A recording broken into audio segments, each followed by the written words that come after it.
¿Qué tal? Muy buenas noches con todos. Le damos la bienvenida a esta masterclass de resolución de preguntas oficiales para el examen PMP. ¿Correcto? Nosotros somos Certifícate, el cual tenemos como objetivo en esta masterclass brindar a cada uno de los participantes técnicas y estrategias para resolver preguntas oficiales del examen PMP. Nuestros convenios como Certificate Project es con Autodesk Internacional, con el PMI, con el Colegio de Ingenieros del Perú, con el Colegio de Economistas, con RIT Presto y con el Colegio de Arquitectos del Perú.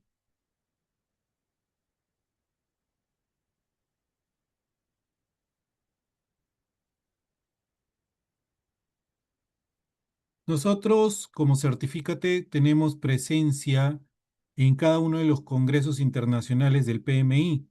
Esto nos brinda una ventaja para cada uno de nuestros alumnos. Y una de las grandes ventajas de ser ATP del PMI es un aumento en la credibilidad de cada uno de los profesionales y empresas, con mejoras en oportunidades laborales para cada uno de ustedes, además de crear una red de profesionales con liderazgo, obteniendo PDUs en cada uno de nuestros diplomados, cursos, que ofrecemos. También una gran y sólida certificación que tenemos es el ISO 9001 de sistemas de gestión de calidad para cada uno de nuestros alumnos. Esta masterclass estará dirigida por el ingeniero Israel Noriega, el cual tiene una amplia trayectoria y es uno de nuestros ponentes premium en Certifícate. Con esta masterclass, resolución de preguntas oficiales para el examen, que es el inicio del curso que van a llevar los que están inscritos y grandes ofertas para los que hoy tienen la intención de inscribirse. Ingeniero, muy buenas noches. Hola, buenas noches. ¿Qué tal? Espero que se encuentren bien. Listo, gracias por la introducción en la previa. Voy a compartir la pantalla para poder mostrarles lo que tengo para hoy. Listo. ¿No? Listo. Ok. Bueno, buenas noches con todos. Bueno, bienvenidos a esta sesión, a esta masterclass que tenemos de resolución de preguntas. MP, vamos a ver algunos temas importantes y de hecho también vamos a resolver preguntas tipo examen PMP. Voy a ampliar un poco, le agradezco la introducción, ampliar un poco mi experiencia.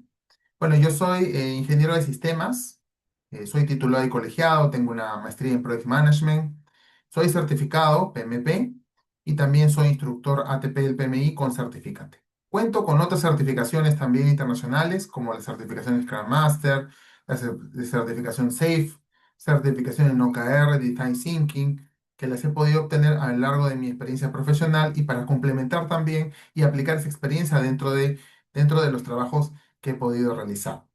Y bueno, tengo ya 8 años de experiencia como docente y más de 16 años de experiencia profesional como director de proyecto en rubro de retail, salud y consultoría de tecnología. Eso para que me conozcan un poco más. Bueno, el día de hoy tenemos la agenda siguiente. Vamos a hablar sobre la certificación PMP. De hecho, que sé que tienen una idea de la certificación, es reforzar lo que significa una certificación PMP. Vamos a hablar de las fuentes de estudio, porque aquí muchas veces se toma una sola fuente de estudio, pero en realidad es más de una fuente. Vamos a hablar también de los dominios del examen, los tres dominios, y vamos a hablar de las estrategias clave.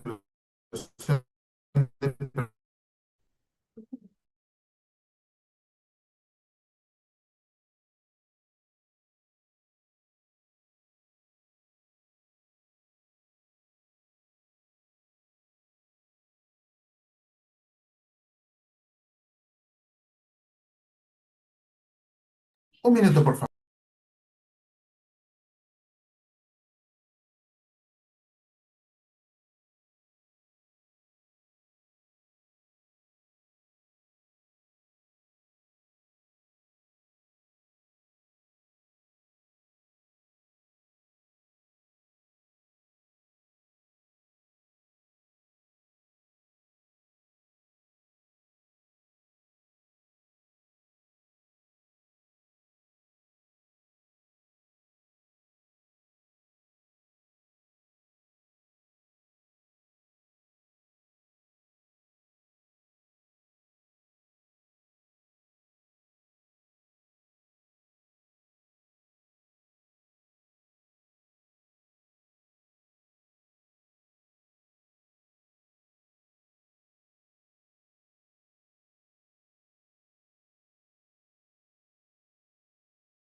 ¿Qué tal? Disculpen la demora, una pequeña emergencia. Voy a continuar con la Mastercard. Mil disculpas. Bueno, entonces vamos a hablar estamos hablando de la agenda, vamos a hablar de la certificación PMP, las fuentes de estudio, los dominios del examen, estrategias claves y resolución de preguntas PMP. Vamos a hablar de la certificación PMP. Primero, la certificación PMP es una certificación reconocida que demuestra, bueno, que tienes capacidad de liderazgo, que demuestra que tienes capacidad para liderar proyectos en diferentes ámbitos, tanto predictivo, híbrido o ágil. Es una certificación reconocida a nivel global y es una certificación que en realidad tiene muchos beneficios. Dentro de los beneficios que tiene, primero, es el reconocimiento global. Esta certificación es reconocida internacionalmente como un estándar de excelencia en gestión de proyectos. Segundo, mejores oportunidades laborales. Una certificación PMP te aumenta las posibilidades de acceder a puestos de liderazgo. Al ser una certificación reconocida, una certificación PMP que no se otorga realmente simplemente con memorizar, porque en una certificación PMP tienes que resolver preguntas situacionales y tienes que aplicar el contenido del conocimiento que aprendes de las fuentes de estudio y aplicarlo en preguntas situacionales con experiencia, con criterio, es por eso que aumenta estas posibilidades que tú puedas acceder a otros puestos mayores. Otro beneficio es que tienes un mayor salario. Quiere decir que los profesionales con certificación PMP suelen recibir salarios más altos en comparación con aquellos que no tienen certificación. Otro beneficio es desarrollo de habilidades. Cuando tú te certificas, realmente hay un componente que ponemos nosotros como certifícate, pero también hay una disciplina que debes de tener al revisar los temas, empaparte, leer las guías. Y esto te permite desarrollar habilidades, conocimientos en metodologías y herramientas y mejores prácticas en gestión de proyectos. Y por último, la red de contactos, porque cuando tú te certificas internacionalmente, tienes que volverte miembro del PMI, es una recomendación que damos nosotros, porque al ser miembro del PMI facilitas el acceso a una comunidad de profesionales certificados y te abres puertas de oportunidades de networking y colaboración. El PMI tiene muchos eventos, muy aparte que seas miembro, también hace congresos y esto aumenta mucho las posibilidades también de hacer red de contactos. Ahora, un dato importante es que si hablamos de estadística, la misma estadística del PMI, podemos decir que el 33% de las personas con una certificación PMP reportan salarios medios más altos de los que no tienen una certificación PMP. ¿No? Estamos hablando de un 33% promedio de personas que tienen un salarios más altos en los 21 países encuestados. ¿No? Los principales son Estados Unidos, China, Canadá y también Latinoamérica. Y es un dato importante porque, es más, yo le puedo decir que yo lo viví en carne propia, porque cuando yo me certifico en el año 2015, y hace más de 10 años, pude experimentar una mejora económica y profesional. Entonces, por esas razones, la certificación PMP es importante y por eso tiene estos beneficios. Ahora vayamos a las fuentes de estudio. Cuando hablamos de la certificación PMP, se suele confundir aquí las fuentes, porque muchas veces se piensa que solamente el PMBOK versión 7, solamente esa versión es la fuente principal. Y no es así. Estamos hablando que el PMBOK 7 es una fuente, pero aquí les muestro tres fuentes que realmente nos van a ayudar a poder tener el material junto con un curso de preparación a poder certificarnos. Primero, el PMBOK versión 6. El PMBOK versión 6, su enfoque es principalmente predictivo, está estructurado en grupos de procesos. Estoy hablando grupos de procesos que son inicio, planificación, ejecución, seguimiento y control y cierre. Y está estructurado en eso. Dentro de esos grupos y áreas de conocimiento, que va desde la integración hasta interesados, tiene una serie de procesos que nos van a ayudar a poder gestionar y aplicar mejores prácticas de gestión de proyectos. Ese es el PMBOK versión 6. Ahora vayamos a la 7, el PMBOK versión 7. Cuando sale el PMBOK versión 7, en realidad cambia bastante la estructura, porque hasta la versión 6 siempre se hablaba de grupos de procesos y áreas de conocimiento. Sin embargo, la versión 7 sale con una versión diferente y se basa en 12 principios que son los valores y 8 dominios de desempeño. ¿Qué principios son, por ejemplo? Principios, por ejemplo, como que seas respetuoso, como que tienes que enfocarte en entregar valor en los proyectos, que tienes que involucrar activamente a los interesados, etcétera. Entonces, son una serie de principios que nos van a ayudar y van a ayudarnos a poder tomar mejores decisiones como directores de proyecto. Pero también tiene 8 dominios de desempeño. Estos dominios de desempeño muchos van a ser conocidos y van a ir de la mano con el PMBOK versión 6. Por ejemplo, estamos hablando del dominio de interesados, el dominio de equipo, el dominio de desarrollo y ciclo de vida, por ejemplo, que fija el dominio de planificación, asociado a los grupos de proceso de planificación, el dominio de trabajo, que es la realización del trabajo asociado a los grupos de proceso de ejecución. Dominio de entrega, que es enfocado a la entrega de valor. Y el medición de desempeño, que está asociado al seguimiento y control. Y por último, el dominio de la incertidumbre asociado a los riesgos. Su enfoque es diferente y el PMBOK versión 6 complementa al 7. Es más, si hablamos de las versiones, ha salido ya una versión 8 en inglés. La versión 8, cuando ustedes la revisen, se van a dar cuenta que es una fusión entre la versión 6 y la versión 7. Claro, a eso ha añadido algunos ajustes y valor adicional, pero es la fusión. Entonces, son esas dos fuentes, más, sin olvidarnos, la guía práctica ágil. ¿Por qué la guía práctica ágil? Porque tenemos preguntas que van a basarse en el enfoque ágil. Es por eso que la guía práctica ágil nos proporciona esta orientación de las prácticas ágiles, de qué roles se manejan en un enfoque ágil, cuáles son los roles específicos de cada uno. Por ejemplo, en un enfoque ágil hablamos del facilitador ágil, hablamos del dueño de producto o el product owner, hablamos del equipo ágil.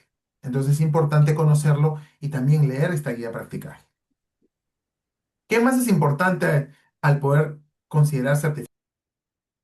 Es importante también tener una mentalidad situacional. Lo que yo les mencionaba. El PMI no va a tomarte preguntas, no te va a decir, dime cuántos dominios de desempeño existe. No te va a hacer ese tipo de preguntas. No son preguntas memorísticas.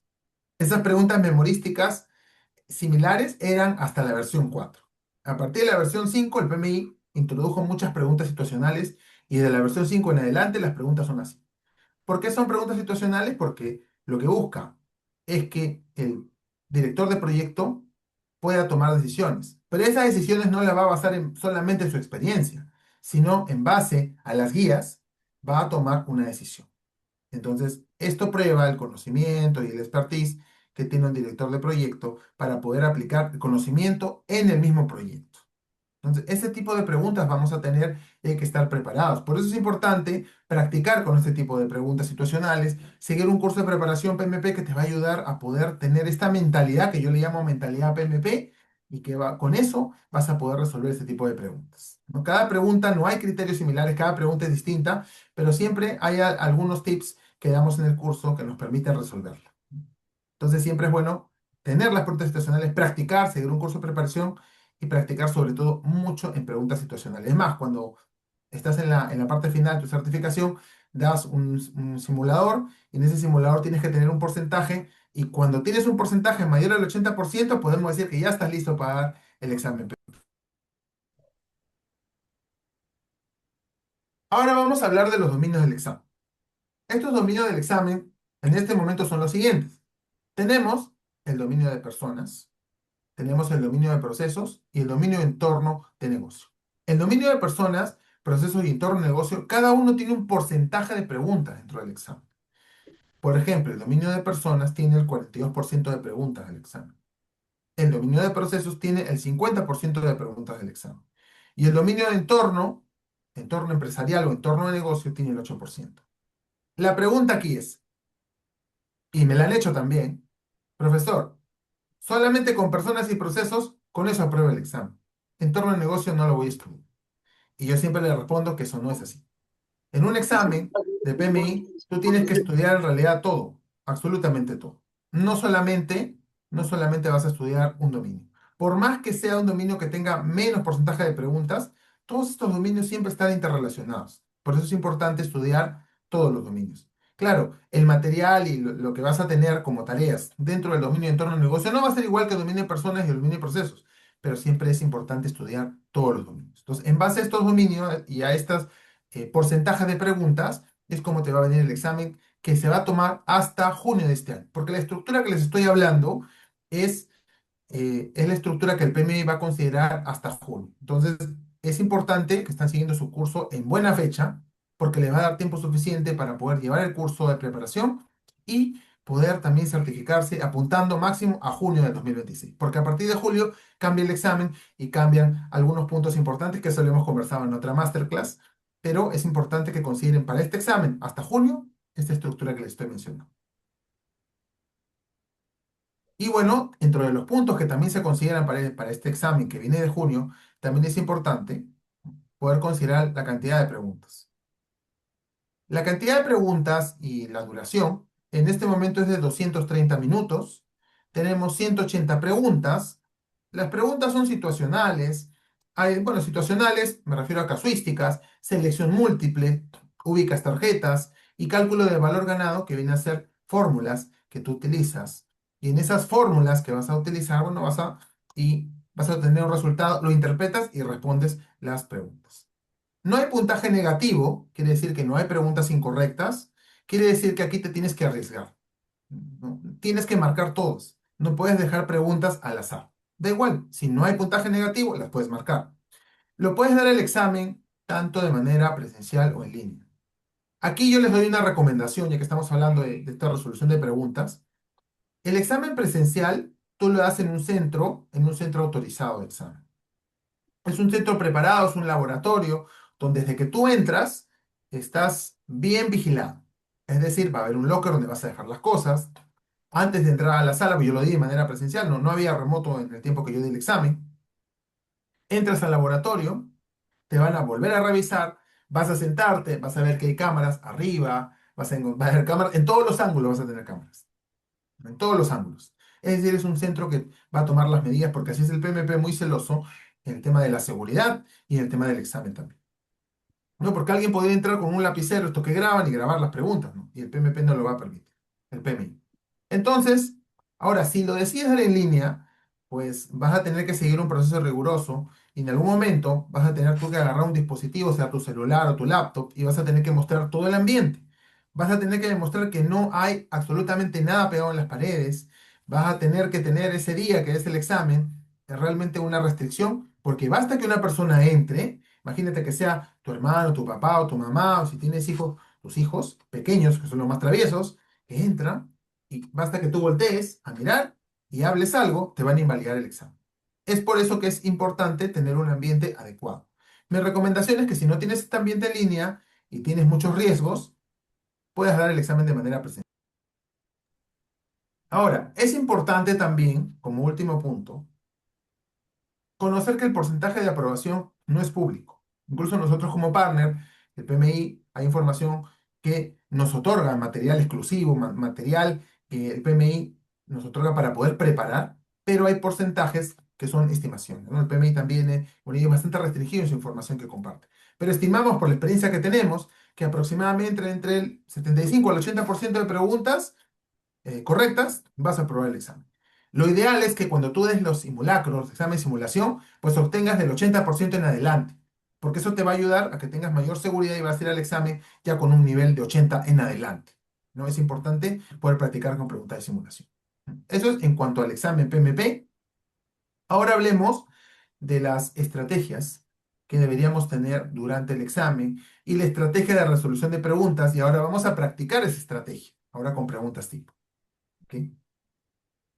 Tengo una pregunta de Richard Pinedo, voy a hacer una pequeña pausa.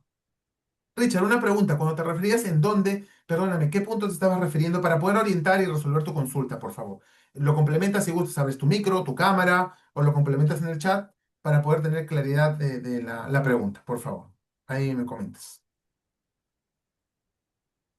Hola, hola profesor, buenas noches. ¿Qué Bueno, tal? mi pregunta iba relacionada al tema de cuáles son, digamos, los requisitos opcionales para dar la prueba de PMP. Es decir, bueno, he estado leyendo un poco sobre tener articulados, tener, digamos, ya el título de profesión y adicionalmente a ello, digamos, algo más de repente que se solicitaría.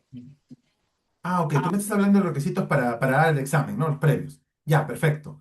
Mira, el requisito principal es que tienes que tener 36 meses o 3 años de experiencia liderando proyectos. No necesariamente el PMI te dice que tienes que tener el cargo, ¿no? El cargo de jefe de proyecto, pero sí liderando equipos. Esa es la primera experiencia. El segundo requisito es que tienes que tener horas de capacitación. Mínimo el PMI te exige 35 horas de capacitación. Y no hablo de PDUs, porque PDUs es otra cosa. PDUs es cuando tú te certificas, pero tienes que tener una capacitación. Nosotros otorgamos esa capacitación, más de las 35 horas damos, y con esos dos son los principales requisitos para que tú puedas dar, bueno, el examen junto, claro, con hacer el pago correspondiente. Y acá nosotros recomendamos poder, cuando estás en ese proceso de calificación para que seas elegible, puedas pagar la membresía y el examen, porque te sale más cómodo. Porque si tú pagas solo el examen, te sale más caro. En cambio, la membresía más el examen te sale en realidad más económico, y a la vez cuando te certificas vas a necesitar de todas maneras ser miembro, porque ser miembro te abre puertas como las guías para que leas libros, para que puedas asistir a conferencias, y eso te va a ayudar en acumular unas unidades que se llaman PDUs. Y que cuando tú ya te certificas tienes que acumular en 3 años 60 PDUs. Es por eso que es importante que seas miembro, ¿no? Esos tres son los tres requisitos principales para que tú puedas dar el examen. Y en algunos casos te podría tocar auditoría. Esa auditoría toca en realidad bien al azar, y es cuando el PMI dice, bueno, vamos a auditar a una persona, a un postulante, y lo que hace es revisa toda la documentación que presenta. Por ejemplo, puede preguntar, puede pedir más detalles sobre la capacitación, puede pedir más detalles sobre la experiencia que tú has ingresado, porque en el portal tú puedes ingresar tu experiencia, y te puede pedir incluso que te mandes un correo de contacto de la empresa donde has trabajado para que ellos cercioren que tú has tenido experiencia realmente en la que has puesto. Eso es la parte de auditoría. Pero la parte de auditoría estamos hablando de 30 a 1, de 30 que toque uno. En realidad no les toca a todos. Es bien al azar. Listo. Eso sería, bueno, los puntos que tengo de respuesta, Richard. No sé si con eso te quedó claro. ¿Tienes alguna otra consulta? Sí, profe, siguiendo, digamos, esa misma relación, la certificación que te refieres o la capacitación que uno desarrolla para poder presentarse. Bueno, en mi caso, yo el 2022 llevé un diplomado internacional del PMBOK, entonces, ¿con eso sería suficiente? O sea, presentar esa capacitación, o tuviera que, bueno, ahorita que llevo el curso, tener el curso con la certificación y eso también presentarlo. O sea, ¿cubre ambos o cubre solamente el curso que estoy dando? Bueno, lo que dice el PMI es que tienes que tener una capacitación en gestión de proyectos. Es lo que te exige el PMI. Puedes presentar esa capacitación que has llevado, bueno, y también esta capacitación. En realidad vale para ambos. La diferencia, claro, es que el curso que tenemos es un curso de preparación. En el diplomado seguramente ven temas relevantes de gestión de proyectos. Yo también lo llevé en algún momento, un diplomado igual de gestión de proyectos. Pero un curso de preparación es diferente, ¿no? Y sé que los diplomados también tienen un módulo, algunos, de preparación, pero aquí nos adentramos. Realmente nos enfocamos en todo lo que es la preparación, los temas de preparación y la eco, que tal vez en algunos diplomados no se abordan. Pero según lo que te comento y según lo que indica el PMI, sería para ambos, que te puede servir. Listo. Listo, Richard. Gracias por tus consultas. Ahora sí, bueno, si alguien tiene una consulta, puede alzar la mano, me puede escribir y no hay problema, le puedo contestar ahí las preguntas que ustedes tengan y quieran aclarar. Bueno, ahora hablemos sobre algunos tips durante el examen. Porque este curso, esta masterclass, estamos hablando de una resolución de preguntas. Y al resolver las preguntas, tenemos que hablar del examen obligatoriamente. Porque, como les dije antes, debemos responder en base a las guías del PMBOK y no en base a tu propia experiencia. Claro, en base a las guías y el criterio que desarrollas, y vas a responder. ¿Por qué lo digo? Porque te puede venir una pregunta donde te pida que tú tienes un problema del equipo. Por ejemplo, te puede decir, tú como director de proyecto tienes un problema con el equipo, hay conflictos, y qué es lo que harías? Y lo que te está diciendo el PMI es, ¿qué es lo primero que debes hacer? Realmente te está haciendo esa pregunta. Y si tú ves entre las alternativas, por ejemplo, que dice, ir al patrocinador para que me ayude a resolver, y escoges esa alternativa, estás resolviendo la pregunta en base a tu propia experiencia. ¿Por qué? Porque quizás en tu trabajo manejas proyectos más pequeños y consultas a tu patrocinador absolutamente todo. El patrocinador regularmente es un gerente y consultas todo. Y tu patrocinador, que es muy buena persona, pues te ayuda. Pero el PMI, ¿qué te dice? El PMI en base a las guías, te dice que el director de proyecto es un rol empoderado, es un rol de liderazgo y tiene que gerenciar. Entonces, si tiene que gerenciar un problema de conflicto, no puede ser directamente a tu patrocinador. Tienes que resolverlo tú como director de proyecto con tu equipo, usando las técnicas y herramientas que te indica el PMBOK. Por eso es que es importante este punto porque es responder en base a las guías, no en base a tu propia experiencia que tú tengas en tu trabajo, porque hay distintas culturas de trabajo. Segundo, tienes que identificar claramente las opciones incorrectas. Tercero, descartar. Identifica las incorrectas, descartas esas opciones, descarta las opciones incorrectas, ¿no? Y inmediatamente te quedas con las más relevantes. Inmediatamente. Por ejemplo, si tuve este tipo de preguntas, ay, por favor ayúdeme si tienen algún aporte igual, ningún problema por ayudarlos, pero les pediría que puedan mantener sus micros en silencio para poder explicarlo. Y si tienen alguna duda, ningún problema, ahí pueden levantar su mano, pueden hacerme la pregunta en el chat o profesor, normal, si tienen alguna duda, ¿no? En este caso, hay equipo de soporte, me ayuda a poder silenciar los micros para poder llevar a cabo la sesión sin inconvenientes. Muchas gracias. Listo. Entonces, el tercer punto es descartar de inmediato. Descarta las alternativas. En esa pregunta que yo le estaba indicando, y tú ves que es un tipo de pregunta de conflictos y que tienes que resolver tú, esa respuesta que dice ir al patrocinador, de frente la descartas. Inmediatamente descartar, te enfocas en las alternativas que tú consideras que son las relevantes y las que puede ser dos, o finalmente te quedas con una sola.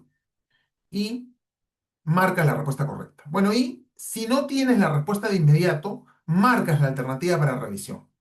Tienes que marcar la alternativa para revisión, porque la idea es que tú respondas cada pregunta en 1 minuto 20 segundos. Y es algo que practicamos en este curso. Resolvemos todas las preguntas cuando revisamos las preguntas de certificación, las preguntas tipo, se hace un temporizador, se coloca un temporizador de 1 minuto 20, es decir, 1 minuto 20 máximo para que tú puedas responder las preguntas. Eso lo practicamos en el curso para que ya llegues bien entrenado a tu examen.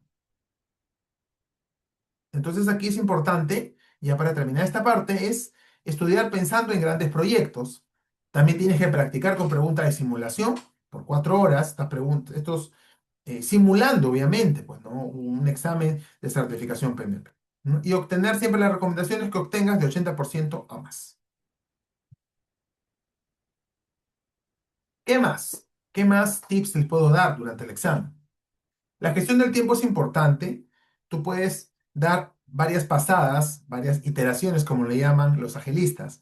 Es decir, en la primera pasada, aplicando el método de identificar, descartar, elegir y responder la pregunta correcta, puedes contestar rápidamente las preguntas, que estás seguro. La primera pasada. La segunda pasada, vas a revisar estas preguntas que tú marcaste por revisión, porque puedes marcar las preguntas por revisión. La marcas y revisas ese tipo de preguntas. Y las últimas, puedes repasar las respuestas que tienes dudas, que no te haya quedado claro y te diga, bueno, este me parece, pero no estaba muy seguro, y al final gestionas bien tu tiempo. Eso es importante que lo puedas gestionar porque es un examen largo, es un examen pesado, un examen complejo, y tener una estrategia siempre va a ayudar. Listo, entonces, bueno, hemos repasado todos los temas relacionados a lo que es la certificación. Hemos repasado sobre las fuentes de estudio, hemos repasado sobre los tips durante el examen. Y ahora lo que vamos a hacer es resolver preguntas tipo, que es el motivo de la sesión de hoy. Entonces ya hablamos sobre las estrategias, ahora lo vamos a poner en práctica. Listo. Entonces, resolución de preguntas tipo, lo que toca, y repasando lo que habíamos visto anteriormente. Punto uno, identificar el objetivo clave de la pregunta. Cuando lees la pregunta, identifica a dónde quiere llegar la pregunta. ¿Qué es lo que necesita resolver la pregunta? Pero sin ver las respuestas. Tú hazte una idea. Si, por ejemplo, te sale una pregunta sobre, hay conflictos entre dos personas de tu equipo, no se habla, problemas de comunicación, y te dice, ¿qué es lo que debes hacer? Tú ya te estás mentalizando y vas a pensar y vas a decir, bueno, lo que hay que hacer aquí es resolver este conflicto. De repente utilizar una técnica, e indagar en la causa raíz del problema, utilizar una técnica, pero ya te viene a la mente las posibles soluciones. Cuando ves las preguntas, obviamente tu cerebro ya procesó y va a ser más fácil escoger la alternativa correcta. Entonces, primero, identificas el objetivo clave. Segundo, descarta las opciones incorrectas. Tercero, te quedas con las mejores opciones. Y cuatro, eliges la mejor respuesta. Esas son las estrategias clave para poder responder las preguntas de tipo certificación PMP. Y vamos a revisar, ahora vamos a revisar algunas preguntas. Aquí les tengo preparado un banco de preguntas, así que vamos con la primera. Yo la voy a leer el enunciado, voy a leer las respuestas y Les voy a dar un tiempo para que ustedes me puedan dar las alternativas que consideran que la respuesta correcta lo pueden hacer dentro del chat. Lo hacen dentro del chat. Clave A, B, alternativa A, B, C, D, lo que ustedes deseen. ¿Ok? Bueno, vamos a la primera. Dice así. Un director de proyecto es recientemente contratado para poder dirigir un proyecto que acaba de empezar. El patrocinador y el equipo del proyecto aseguran al nuevo director de proyecto que el proyecto tiene un presupuesto adecuado y un cronograma realista. Al director de proyecto le preocupan los eventos no planificados que podrían amenazar el éxito del proyecto. ¿Qué debe de hacer el director de proyecto? Y aquí les doy un tip, que cuando te dice qué debes de hacer, en realidad lo que te está diciendo es qué debes de hacer primero, en primera instancia. Eso es lo que te dice la pregunta. No, no más que eso. ¿Qué es lo que debe de hacer? ¿Qué es lo que debe de hacer primero? Eso es lo que te indica. Ahora, vayamos a las alternativas. A, te dice, enfóquese en llevar a cabo el proyecto conforme a lo establecido. B, converse con el gerente funcional sobre posibles riesgos no contemplados. C, identificar y evaluar los riesgos del proyecto. Y D, pide al patrocinador del proyecto recursos adicionales para las actividades de planificación. Ahora, en las alternativas que yo creo que ya les están poniendo, a ver, indíquenme qué alternativa consideran que es correcta. Les doy unos segundos para que puedan pensarla, procesarla y me indican la alternativa, por favor.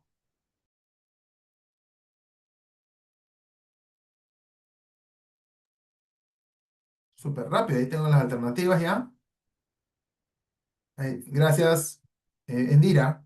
También tengo en el chat a Melissa, gracias por participar. Pierre, la alternativa C. Bueno, veo también, Richard ha indicado la alternativa D. Irene C. Marco Seminario C. Excelente.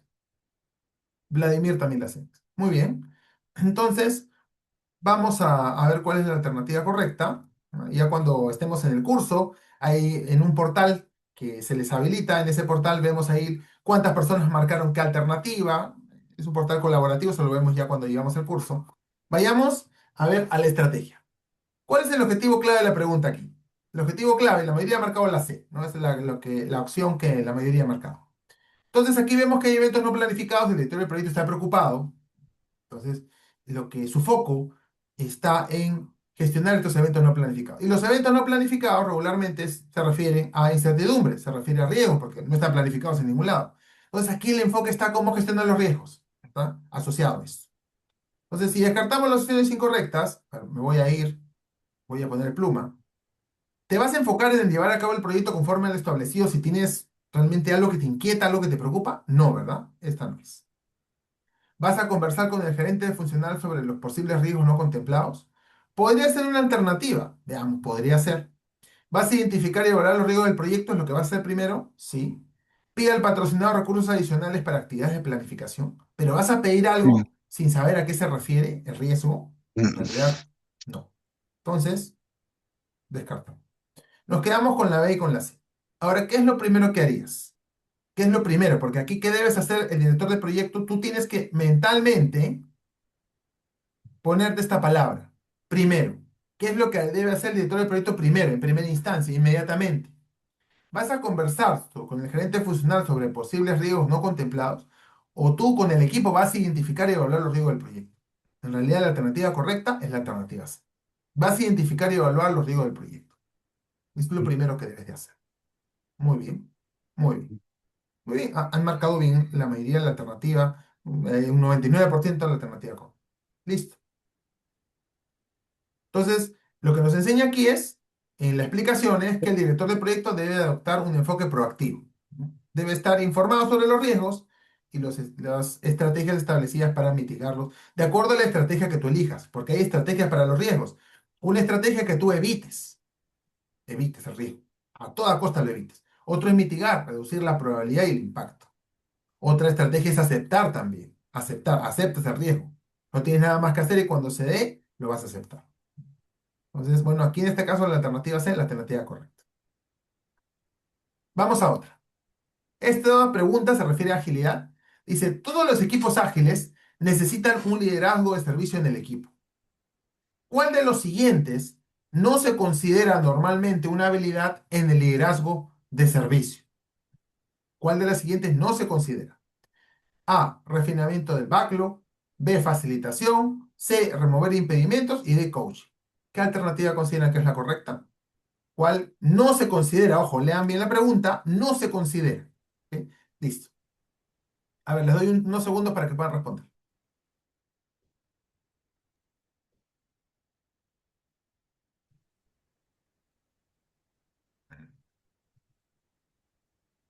Listo, ahí veo las respuestas.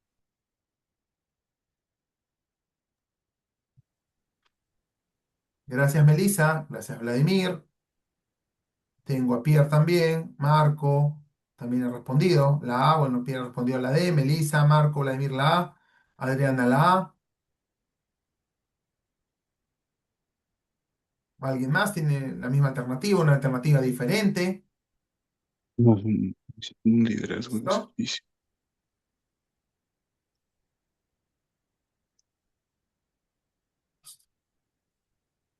Ahora vamos a esperar a ver si hay alguna alternativa.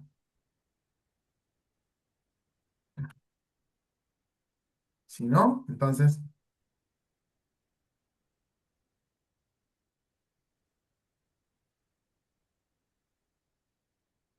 listo. Entonces, bueno, vamos a decir la alternativa correcta, pero antes vamos a analizar. A ver, veamos. El objetivo clave de la pregunta, ¿cuál es? Paso uno.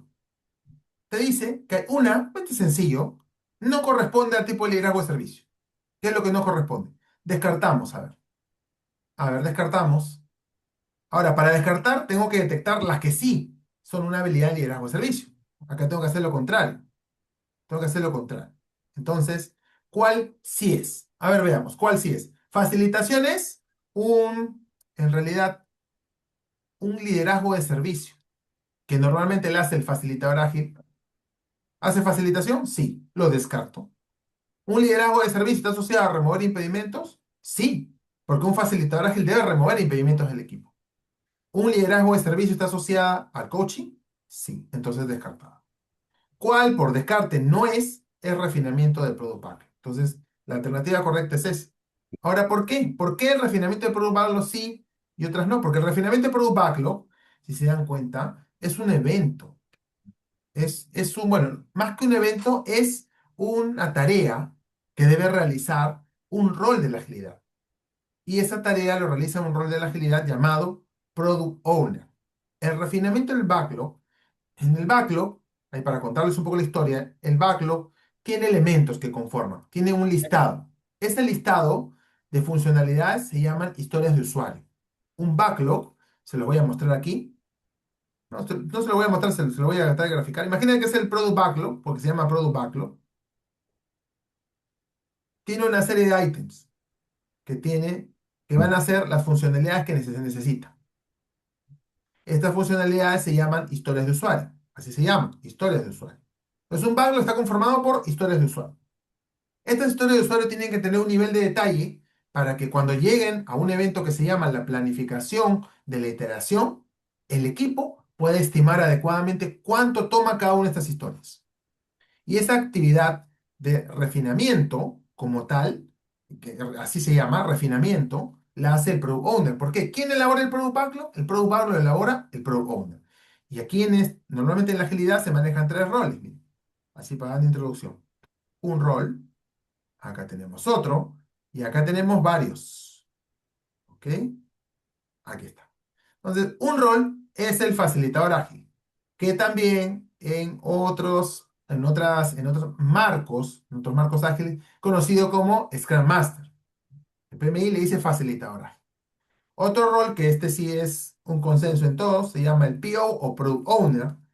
Y otro rol más, que es un equipo, que en marcos de trabajo ágil lo llaman equipo de desarrollo, y así se llamaba cuando se elaboró el manifiesto ágil, pero el PMI lo conoce como el equipo ágil. El equipo ágil. Entonces, el PO le vamos a poner su corbatita, acá está su corbatita, y el facilitador ágil tiene unas antenitas como chapulín, porque siempre tiene que estar atento a todo. ¿Quién es el que elabora el Product Backlog? Es este señor de aquí, este personaje, el PO. Él es el que elabora el Product Backlog. Entonces, él hace el refinamiento. Él se encarga de refinar y poner a nivel de detalle todo relacionado a cada uno de los ítems, historias de usuario. No puede ser otra persona. Por tanto, el liderazgo de servicio no incluye el refinamiento, eso lo hace el Product Owner. Es una tarea que hace. Entonces, ya para terminar aquí, la explicación está asociada que el refinamiento se asocia al rol del dueño de producto. Entonces, con eso cerramos y esa sería la alternativa A. Muy bien. Ahí tengo un comentario. Richard, sí, sí, tienes razón. Cuando uno empieza esta preparación PMP, de hecho vas a encontrar algunos conceptos que no te van a ser familiares y otros sí. Entonces, a medida que vayamos desarrollando las clases y tú vayas adentrándote y leyéndote las guías y practicando, vas a encontrar que muchos conceptos ya vas a tener mayor claridad, vas a poder mejorar en tus respuestas. Eso lo veo yo al inicio, por ejemplo, del curso, ¿no? Hay personas que le aciertan más que otras en la cantidad de preguntas, pero a medida que va pasando el curso, ya veo, ya se va homologando y la mayoría ya adquiere este criterio y le va acertando más y más y más. De tal manera que cuando ya es tu examen de simulación, vas a tener un porcentaje más alto. Y si te falta, no llegas a 80%, pues en la siguiente repasas los puntos, tomas nota de los puntos que te faltan, repasas, la siguiente vez das el examen y vas a subir el porcentaje. Porque el que estudia, el que es disciplinado, se va a certificar. La certificación PMP no es una certificación imposible, porque si no, nadie estaría certificado. Listo. Vamos a la siguiente. Ahí está. Ahí tengo una pregunta. ¿Qué de PMBOK Está deberías desarrollando mi pregunta. leer, ¿no? Iba al ¿La policlínico, dice séptima o la septiembre. octava? Ahí está. Sí, por favor, ¿pueden silenciar su micro? Por favor, para poder... Gracias, muchas gracias. Listo. A ver, veamos. Entonces aquí, me salté un poco esto. Bueno, a ver, estaba viendo una pregunta que dice de Vladimir. ¿Qué PMBOK debería leer o aprender? ¿La séptima o la octava edición? Eso va a depender de cuánto decides dar la fecha del examen.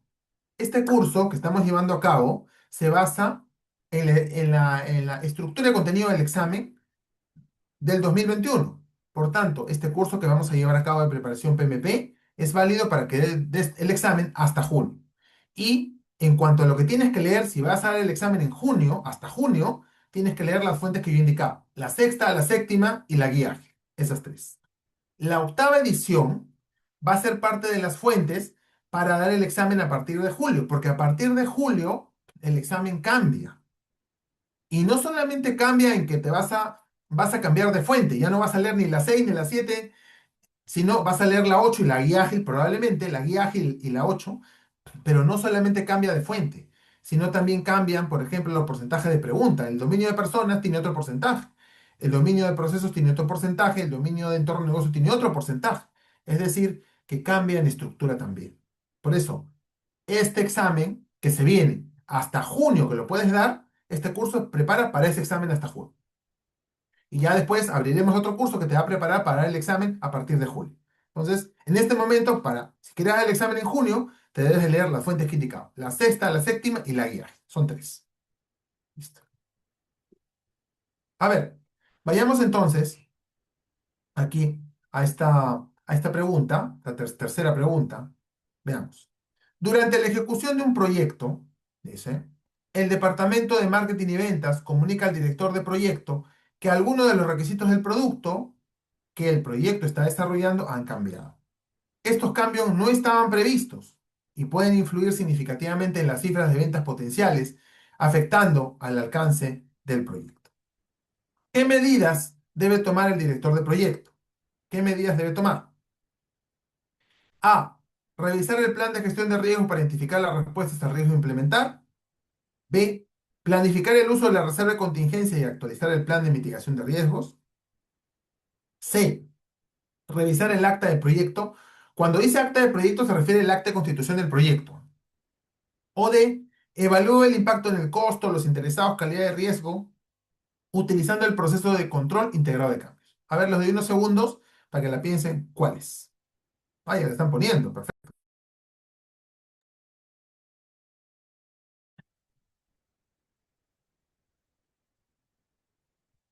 Listo.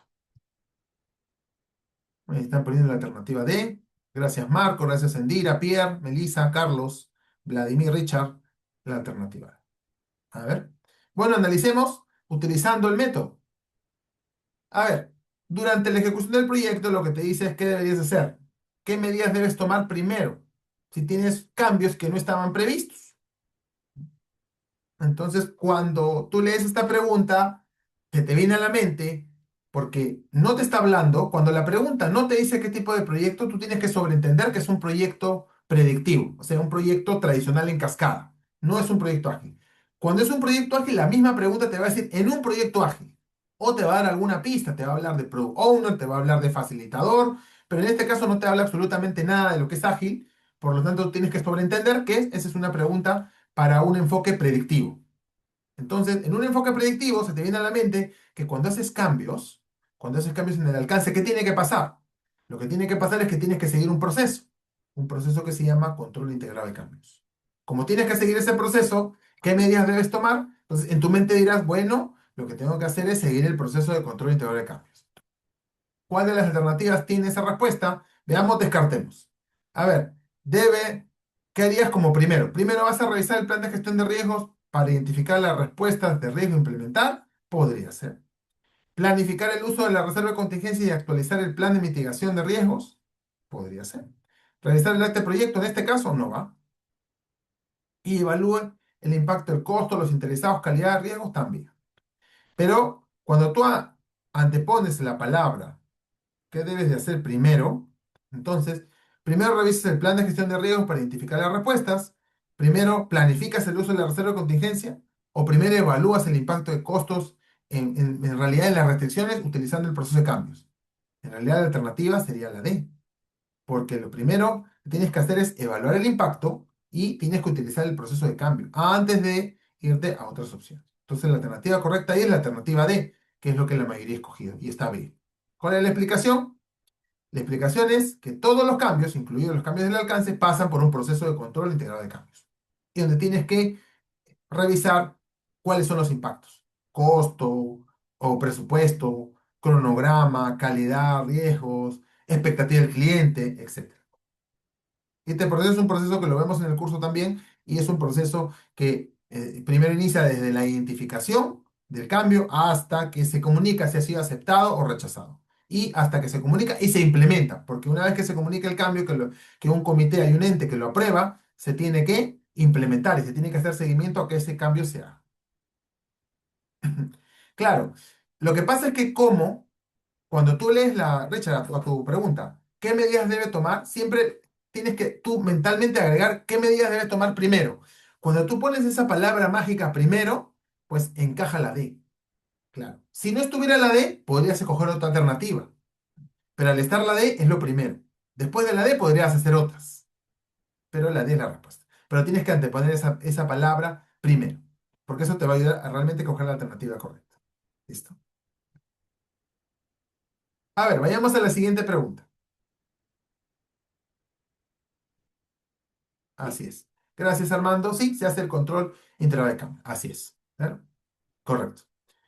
A ver, una empresa que desarrolla proyectos bajo un enfoque predictivo, mira, ahí te lo dice incluso, ¿ah? Pero si no, era enfoque predictivo. Ha contratado un director con experiencia en proyectos híbridos para desarrollar un proyecto que permita aumentar la eficiencia en sus procesos y mejorar la calidad. ¿Qué debería hacer el nuevo director de proyectos para afrontar este proyecto? Y siempre recuerden, ¿qué debería hacer primero? Ustedes mentalmente, primero. A. Discutir las mejoras en los procesos con el director de la PMO para actualizar los documentos de entrega de productos. B. Dice, comprender el contexto de los procesos y su interdependencia con los miembros del equipo y a continuación definir mejoras. C. Establecer un conjunto de nuevos procesos que la empresa debe seguir. D. Mantener un enfoque predictivo con sus procesos, ya que es el enfoque que mejor conoce la organización. Entonces aquí la idea es que ustedes puedan responder la alternativa. A ver, denle una vuelta y me ponen en el chat cuál es la alternativa que consideren correcta.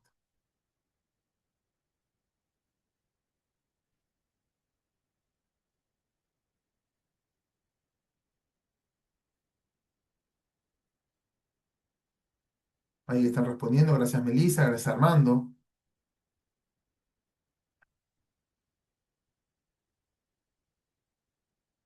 Gracias, Sentira.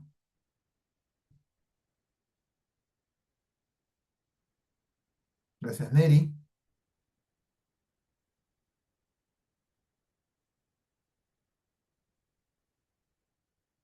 Listo. Bueno, ya tenemos una cantidad de personas que han respondido. Vamos a la alternativa correcta, pero antes analicemos. A ver, el objetivo clave de la pregunta. Bueno, siguen llegando las respuestas, acá los veo. Gracias, Pierre. A ver, dice que trabaja con un enfoque predictivo, pero han contratado a un director de proyecto que tiene experiencia híbrida, ¿no? Porque quieren tal vez tener un enfoque diferente. Que estás en un enfoque predictivo como cultura y contratas, ¿no?, un jefe de proyecto, un director con experiencia en híbrido. Es porque quieren ver también otros enfoques. ¿Qué deberías de hacer primero? Entonces, lo que se busca aquí es poder entender un poco cuál sería lo que deberías hacer tú. Deberías hacer tú primero, teniendo obviamente en cuenta la cultura de la organización. Entonces, acá se te puede venir a la mente, bueno, que lo primero que haría sería estudiar la cultura, el contexto. Lo que primero podría hacer es, no sé, reuniones con las personas para entender cómo trabajan, etcétera. Se podría venir a la mente antes de las respuestas. A ver, veamos. Discutir la mejora en los procesos con el director de la PMO para actualizar los documentos. ¿De frente te vas a ir a discutir la mejora? Comprender el contexto de los procesos y su interdependencia con los miembros del equipo y a continuación definir mejoras es una buena alternativa. La C, establecer un conjunto de nuevos procesos que la empresa deberá seguir. ¿De frente vas a establecer? No. Que no puedes imponerte de frente. No hay manera, tienes que conocer la cultura. Tienes que conocer los activos de los procesos de la organización. La D, mantener un enfoque predictivo con sus procesos, ya que es el enfoque que mejor conoce. ¿De frente vas a mantener? La alternativa correcta es la alternativa B. Tienes que comprender el contexto. Cuando tú vas a una organización nueva, por lo menos cuando yo he llegado a organizaciones nuevas a trabajar, he pedido los procesos, he pedido el organigrama, porque quiero entender el contexto. Me he reunido con personas para que me cuenten cómo trabajan y luego definir mejoras. El peor error que podrías cometer es llegar y definir de frente las mejoras sin haber consultado, porque vas a tener ahí a las personas reacias a poder seguir estas mejoras. Es más, la idea es que las mejoras, tú lees el punto de vista y la definan dentro del equipo. Alternativa correcta es la B. Y la explicación es que el director de proyecto debe comprender primero la situación actual, escuchar a los interesados y aplicar su experiencia híbrida, ¿no? De acuerdo alineada con la cultura y de acuerdo a, bueno, a lo que te indiquen también cómo se trabaja y cuál es la cultura de la organización. Y después aplicar tu experiencia y sugerir, y como te han contratado, porque tú has visto enfoques híbridos, vas a poder aplicar tu experiencia. Muy bien, muy bien. Siguiente pregunta. A un director de un proyecto ágil, fíjense aquí, proyecto ágil, fíjense en esto, te lo está diciendo, es diferente cuando te lo dice. A un director de un proyecto ágil de desarrollo de software le resulta difícil dejar los procesos de decisión en manos del equipo. Como el director está bajo la precisión de tiempo, está bajo la presión de tiempo, el director toma decisiones y luego intenta convencer de la decisión al equipo. Aunque este enfoque ayuda a acelerar de manera efectiva el proyecto, se produce un descontento constante entre los miembros del equipo. ¿Qué comportamiento del director del proyecto habría sido más beneficioso para el proyecto? ¿Ser autoritario, asumir liderazgo flexible, emplear una comunicación empática o asumir un liderazgo de servicio? ¿Qué creen ustedes?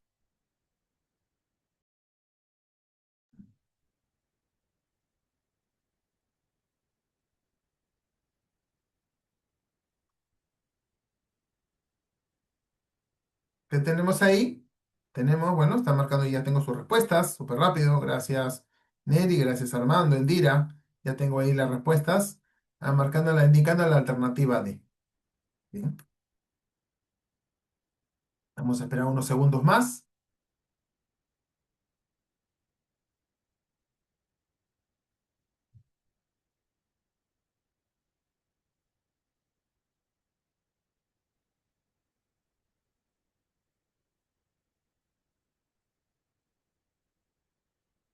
A ver, bueno, entonces vamos a resolverlo. Ahí tengo más respuestas, gracias. Listo, gracias Marco. Bueno, identificar el objetivo clave de la pregunta. Aquí el director del proyecto es autoritario, ¿verdad? Toma decisiones sin consultar al equipo y luego los intenta convencer. También autoritario, un autoritario un poco cediendo, pero en realidad no cede mucho. Un autoritario explicativo, puede decirse. Autoritario explicativo. Entonces, pero te está diciendo que al director de un proyecto ágil, esa es la palabra clave. A un director de un proyecto ágil, ¿en realidad le va a ayudar a seguir esa estrategia? No, ¿verdad? No, porque es un proyecto ágil. Un proyecto ágil se lleva con un enfoque diferente, con una forma de trabajo diferente, con roles ya establecidos. Entonces, esto realmente va a causar un descontento que le impone. Entonces, aquí, lo importante es que en un entorno ágil te tiene que venir a la mente que es, hay autonomía, hay empoderamiento, hay roles y hay un rol de facilitador, pero que no impone. Más bien, ayuda a que el equipo tome la mejor decisión, pero no impone. Descartemos. A ver, ahora ya, objetivo clave de la pregunta, listo. Descartar opciones. ¿Ser autoritario? No. ¿Emplear una comunicación empática? No. Asumir liderazgo flexible no existe. Esto como en el PMI hay tipo de liderazgo, no es flexible. O asumir un liderazgo de servicio. Entonces la mejor alternativa es la D. Me quedo con la mejor y me quedo con la D. Y esa es la alternativa correcta. Ahí está. Entonces el liderazgo de servicio es característica de el facilitador ágil. Primero te enfocas en ayudar a otro más que sacar tú la mejor versión y imponer o decir, bueno, lucirte, sino que buscas más bien que el equipo pueda resaltar. Eso es un liderazgo de servicio. Y también lo que buscas es liberar impedimentos del equipo. Eso es lo importante, que puedas liberar impedimentos del equipo para que el equipo pueda avanzar. Muy bien. Y vayamos a la última pregunta de la sesión. ¿Ok? Un proyecto de desarrollo tecnológico requiere un recurso altamente cualificado que no está disponible localmente. El director de proyecto ha identificado un recurso que puede hacer el trabajo, pero el recurso vive en otro país y necesita un visado de trabajo. Sin embargo, el proceso de visado de trabajo está tardando más de lo previsto. Está tardando más de lo previsto. ¿Qué debe de hacer el director de proyecto? Y siempre recuerden, como estrategia, porque esta sesión tiene como objetivo que tengan ustedes las estrategias. Acá está. ¿Qué debe hacer primero? Asignar horas extras al equipo existente, reducir el alcance del proyecto, solicitar que el recurso trabaje de manera remota o retrasar el proyecto hasta que el recurso tenga la visa. Bien, a verlo. Los leo.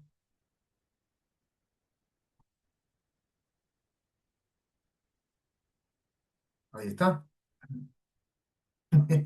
Richard, te salió la X. ¿Sabe por qué te salió la X? Porque está al costado de la C. Por eso te salió la X. Eso a mí me pasa también a veces. Excelente. Listo. A ver. A la mayoría la C, la C. Bueno, esta pregunta es una pregunta que no tiene mucha complicación. Realmente tienes un recurso, el objetivo clave, altamente calificado. ¿Y qué podrías hacer para que el recurso pueda trabajar y no tenga que esperar a que venga localmente? ¿No? ¿Cómo lo haces trabajar? Descartas opciones. A ver, ¿asignar horas extras al equipo de frente? No. ¿Reducir el alcance del proyecto? ¿Reducir el alcance por esta situación? No. Solicitar que el recurso trabaje de manera remota, si es posible. ¿Lo analizas, lo revisas? Sí. ¿Retrasar el proyecto hasta que el recurso tenga la visa? No. Otra te podrían poner aquí, consultar al patrocinador sobre la mejor estrategia. No, tampoco. Tú debes ir al patrocinador cuando ya has agotado absolutamente todas las opciones y la única opción que te quede es escalarlo, pero si no, no deberías, no deberías realmente buscar que el patrocinador te solucione el problema. Entonces aquí, la alternativa correcta es la alternativa que han marcado, la alternativa C. Y la explicación es que permitas que el recurso comience a trabajar sin esperar la visa. Y puedes utilizar la estrategia de trabajo remoto. Es más, el PMI hay una tarea que habla sobre esto en la versión actual, en la ECO 2021, que preparamos, habla sobre comprometer y apoyar a los equipos virtuales. Entonces te promueve que tú puedas hacer que el equipo pueda trabajar, si es necesario, de manera remota. Entonces, hasta ahí, bueno, vamos a llegar con las preguntas del examen. Esta ha sido una sesión donde hemos visto puntos importantes, puntos relevantes. Hemos podido hablar sobre el examen PMP, hemos podido hablar sobre las fuentes de estudio, los dominios, las estrategias clave para responder las preguntas del examen y hemos resuelto preguntas aplicando esas estrategias. Listo. Entonces, bueno, acá lo tenemos. Listo. Bueno, acá tenía más preguntas, pero lo voy a dejar ahí para que finalmente ya, bueno, cerrar la sesión y poder, en este caso, continuar. Entonces, bueno, con esto estaríamos cerrando la sesión de hoy y cedo a Certifícate si desea complementar algún punto adicional en esta sesión, por favor.